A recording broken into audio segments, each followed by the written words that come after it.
Сега ще ви прочета молитвата "Господи, изпрати ми един ангел" от учителя Петър Дънов.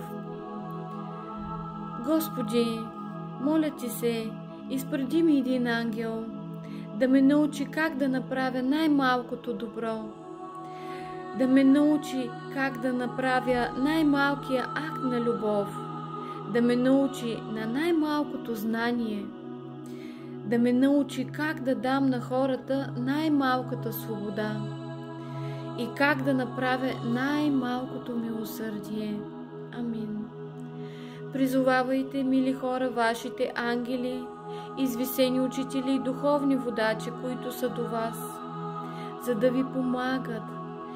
Те уважават свободния избор, така че колкото повече ги молите, толкова повече ще ви помагат.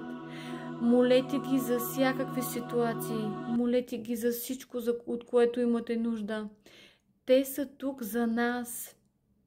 Аз призовавам Архангел Михаил, призовавам Исус Христос, Дева Мария, Архангел Ханиел и много други. Бъдете благословени и бъдете във вярата и любовта си.